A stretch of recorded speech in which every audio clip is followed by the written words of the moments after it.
Эта история произошла с бабушкой по имени Надежда. Она проживала в деревне, окруженной зелеными полями и густыми лесами. Бабушка была одинока, без мужа и детей, но, несмотря на это, она находила свое счастье в простых радостях жизни. Одно из ее самых любимых занятий были прогулки по лесу. Каждый день Надежда отправлялась на свою прогулку, наслаждаясь природой, свежим воздухом и пением птиц. Лес был ее убежищем, местом, где она находила покой и внутренний комфорт. Однажды, на очередной прогулке, когда бабушка уже собиралась возвращаться домой, она заметила нечто ужасное.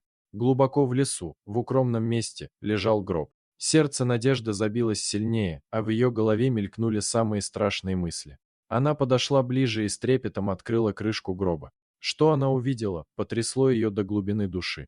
Внутри гроба лежали маленькие щенки, 3 щенка были мертвы, но один щенок до сих пор подавал признаки жизни, жалобно визжа и дрожа от холода.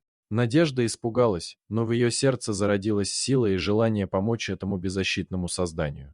Она поняла, что не может оставить их без помощи. Слезы текли по ее щекам, и она решила, что спасет хотя бы одного щенка. Бабушка сразу же позвонила в полицию, рассказала им о том, что обнаружила в лесу. Они обещали прийти на место и разобраться в этом ужасном деле. Но Надежда не могла ждать, она не могла позволить этому щенку продолжать мучиться. Она осторожно подняла его из гроба и обняла его теплыми руками. Щенок был слабым и истощенным, но его глаза были полны надежды и благодарности. Бабушка поняла, что это было начало чего-то особенного, что судьба свела их вместе. С тех пор щенок стал самым верным и преданным другом для бабушки. Она назвала его малыш, и щенок стал ее источником радости и счастья. Они проводили много времени вместе, гуляли по полям и лесу, весело играли и делали друг друга счастливыми. Надежда должна была потратить много усилий, чтобы восстановить здоровье малыша. Она кормила его, лечила и дарила ему всю свою любовь. Благодаря ее заботе и преданности, малыш быстро пришел в себя и стал жизнерадостным и здоровым щенком.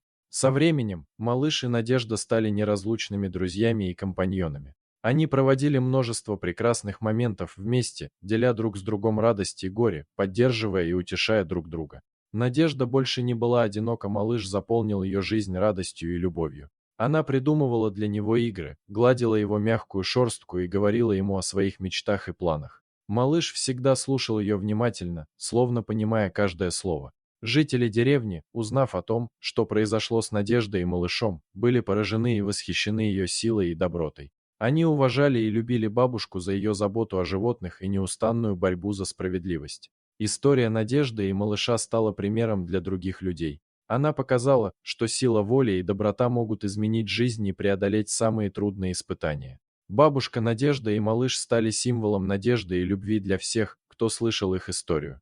Так бабушка Надежда и щенок-малыш нашли друг друга в самый неподходящий момент, но их встреча привнесла в их жизни радость, любовь и надежду.